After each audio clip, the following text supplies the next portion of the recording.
Olá, gente, tudo bem? Vamos lá para mais um dia de estudo. Hoje, Mateus 19. Feche seus olhos, vamos orar. Amém, Senhor. Deus, que o Senhor nos conduza, Jesus, nesse dia. Senhor, nós te rendemos graça, Pai, e agradecemos, Pai, pela oportunidade de estarmos juntos aqui, estudando a Tua Palavra, conhecendo mais o Senhor. Deus, nós pedimos, Senhor, nos envolva nesse dia, nos enche com a Tua presença, Deus. Nós queremos conhecer mais de Ti através das Escrituras. Queremos, Pai, sermos pessoas, homens e mulheres, segundo a Tua Palavra, segundo os Teus princípios, ó Deus. Não, Pai, nós não queremos, Pai, viver pela lei, mas sim pela graça. Aquela graça, Pai, que nos ensina a cumprir os Teus princípios, porque aquele que ama o Senhor te obedece, aquele que ama o Senhor anda conforme os teus caminhos, Senhor. Então nos ensina através da tua palavra, Pai, sermos mais parecidos com o Senhor. Nós te pedimos, Pai, nos revele a palavra hoje. Fale aos nossos corações, nos transforme, nos molde. Faça aquilo que for necessário, Pai. Mas nós precisamos, Pai, sermos parecidos com o Senhor. Essa é a nossa oração em nome de Jesus. Amém. Gente, tudo bem? Vamos lá, né? Hoje capítulo 19, e temos temas interessantes aqui, né? Primeiro, Jesus vai falar sobre divórcio, depois vai falar sobre o jovem rico, né? Aquele que Jesus fala assim, vende tudo e vem e me segue. Então, temos algumas observações bem legais para entender aqui, que isso gera muita dúvida, né? Então, vamos lá. 19:1 diz assim, né? Quando acabou de dizer essas coisas, Jesus saiu da Galileia e foi para a região da Judéia, do outro lado do Jordão. Grandes multidões o seguiam e ele as curou ali. As multidões, gente, elas seguiam Jesus porque elas queriam um milagre, né? Os discípulos queriam aprender a ser como Jesus. As multidões só queriam mesmo o que Jesus podia fazer por eles. Então, eu já falei sobre isso uma vez, mas a gente tem que escolher quem que nós somos, né? Se somos multidão ou se nós somos discípulos. Então, cabe aí a nós escolhermos. Então, no versículo 3 diz assim, alguns fariseus aproximaram-se dele para pô-lo à prova, novamente, né? Eles queriam pegar Jesus de qualquer forma em alguma gafe ali, algum erro, mas, né, obviamente, Jesus nunca caiu. Pelo contrário, as respostas de Jesus eram sempre incríveis e deixavam os fariseus atordoados. E perguntaram-lhe a ele, é permitido ao homem divorciar-se de sua mulher por qualquer motivo? Ele respondeu, vocês não leram que no princípio o Criador os fez homem e mulher e disse, por essa razão um homem deixará pai e mãe e se unirá à sua esposa e os dois se tornarão uma só carne. Assim, eles já não são dois, mas sim uma só carne. Portanto, o que Deus uniu, ninguém separe. Perguntaram eles, então por que Moisés mandou dar uma certidão de divórcio à mulher e mandá-la embora? Jesus respondeu, Moisés permitiu vocês se divorciassem de suas mulheres por causa da dureza do coração de vocês, mas não foi assim desde o princípio.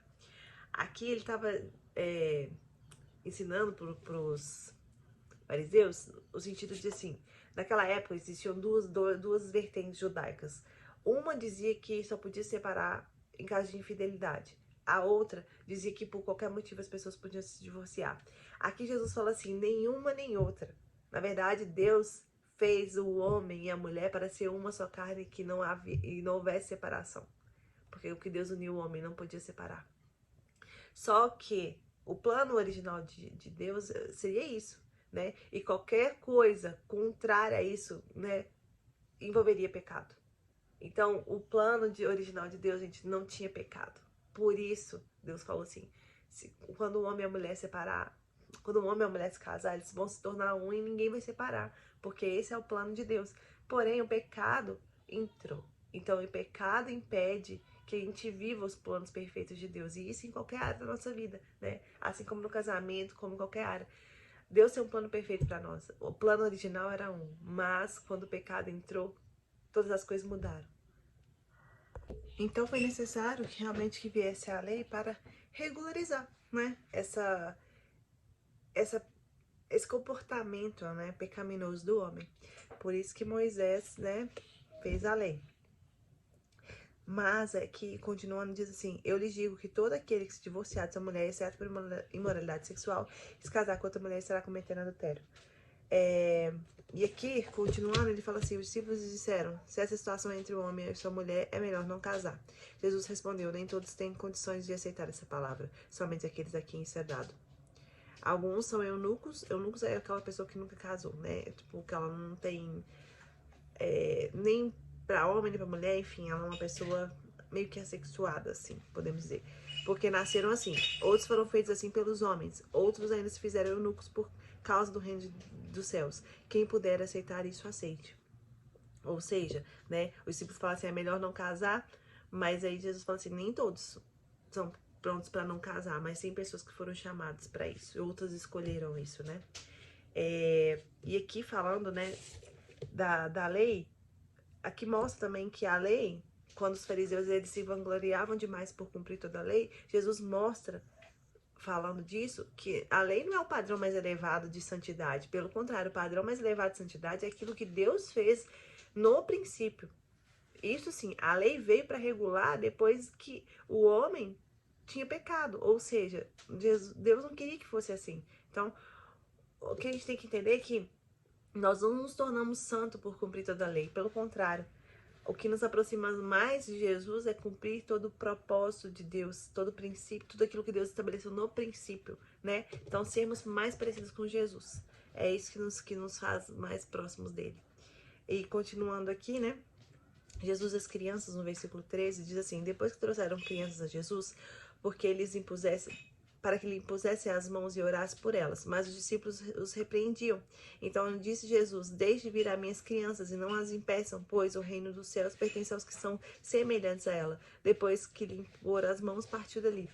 Aqui é interessante mostrar porque naquela época eles entendiam que crianças de 12 a 13 anos, somente essas crianças tinham que obedecer à lei. Abaixo disso eram crianças que não tinham responsabilidade.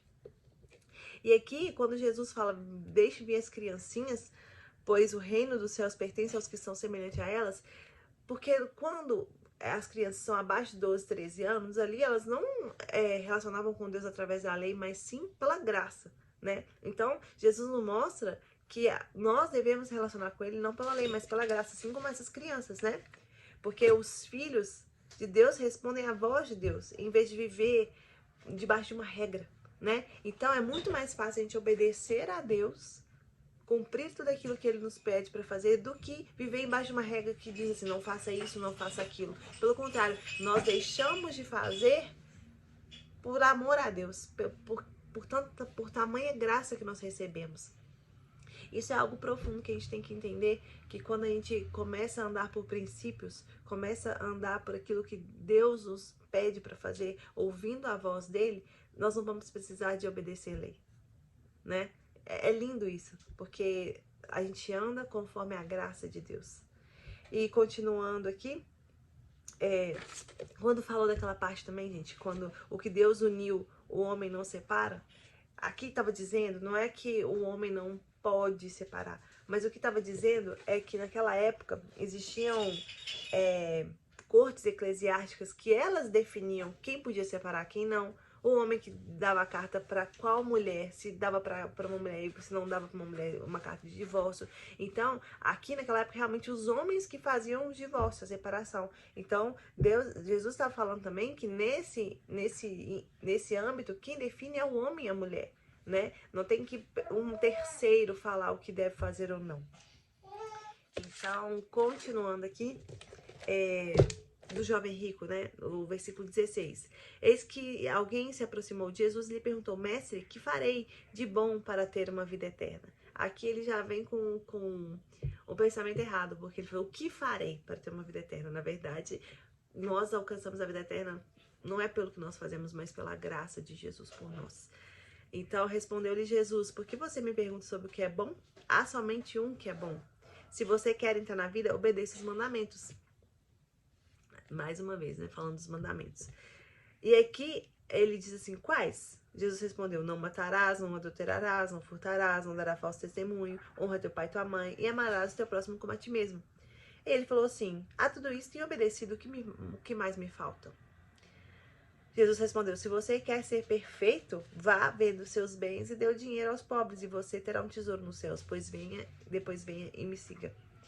Ouvindo isso, o jovem se afastou triste porque tinha muitas riquezas. Aqui, gente, é interessante entender que ele disse que cumpria tudo, né? Não matarás, não adulterarás, enfim, com o próximo ele cumpria a lei. Só que a lei, o primeiro mandamento é amarás o teu Deus.